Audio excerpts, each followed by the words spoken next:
Festimet me rastin e 2 datave historike të nëntorit kanë nisur në mënyrë solemne në institucionet arsimore të qytetit të Gostivarit. Mes tyre, Shkolla e Mesme e Mjekësisë u rendit ndër të parat që çeli programin festiv, duke e shënuar fillimin e aktiviteteve kulturore e edukative kushtuar ditës së alfabetit të gjuhës shqipe dhe ditës së pavarësisë së Shqipërisë. Programi u hap me intonimin e himnit kombëtar nga nxënësit e shkollës, duke krijuar një atmosferë të jashtëzakonshme solemne.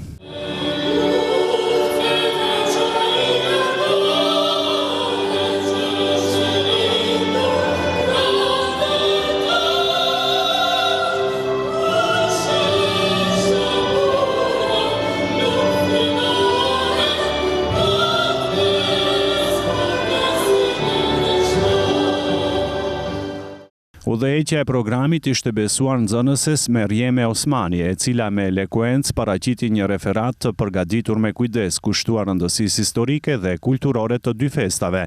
Në fjalën e saj, Osmani rikujtoi edhe 2 ngjarje të rëndësishme të historisë shqiptare në Gostivar, ato të viteve 1968 dhe 1997, të cilat mbeten momente kyçe në përpjekjet për të drejtat kombëtare gjuhësore të shqiptarëve të Gostivarit.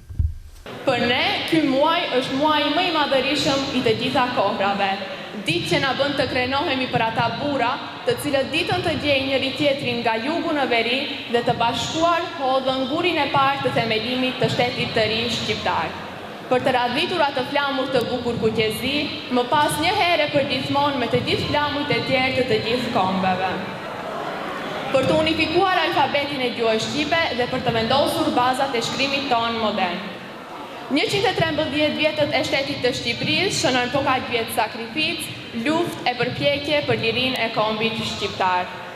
Pavarësisht sfidave, për një shekull të plot, shqiptarët nuk dalën përpjekjet për realizimin e ëndrave të Ismail Qemalit, Isa Boletinit e Hasan Prishtinës.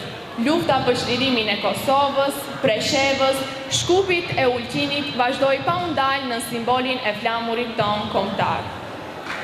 Flamurit përmbledh kujtimet e shkuara të një kombi dhe një gjuhe të bashkruar. Nuk janë kujtime goditjesh, nuk janë as kujtime rrëmbimesh, janë kujtime lakmish, janë kujtime vetëmbrojtjeje për ata djemë të 68-ës, të cilët edhe pse u burgosën e u larguan nga puna, më 28 nëntor mbushën Gostivarin dhe fshatrat përreth me flamujt kuqezi. Janë kujtime të dhimbshme, plagë që ende gjakosin ata të 97-ës, ku rrugët e Gostivarit u përgjakën nga gjaku i shqiptarëve që dolën në mbrojtje të flamurit. Kjo lidhje me flamurin në thelb është lidhje me shtetin shqiptar. Në këtë ditë të shënuar, përkulemi për të gjithë ata të cilat luftuan dhe fluan veten e tyre për këtë flamur. Aktivitetin e përshëndeti me një fjalë rasti drejtori i shkollës Jeton Sulejmani, i cili shprehu mirënjohje për bashkëpunëtorët, nxënësit dhe prindërit që kontribuan në realizimin e programit, si dhe për pjesëmarrjen e tyre.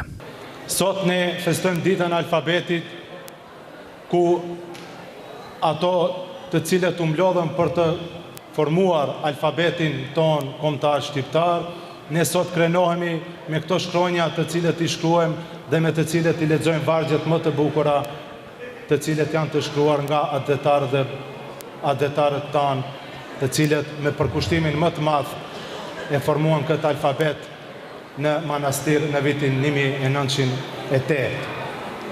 Ne sot me shumë krenari festojmë edhe ditën e flamurit, apo ditën e 28 nëntorit, me të cilën po ashtu krenar me ato të cilët u mblodhën për të festuar apo për të pavarësuar një shtet me të cilin ishte aq shumë i uzurpuar nga të gjithë anët. Dhe ne sot këtë flamur e ngrejmë lart ashtu siç duhet dhe do ta ngrejmë gjithmonë derisa të jetë gjallë kombi jonë. Programi vijoi me një sër këngësh patriotike, recitime poetike dhe pika të tjera artistike, të gjitha të dedikuara datave 22 dhe 28 nëntor, 2 gurthemela të identitetit kulturor dhe shtetëror shqiptar.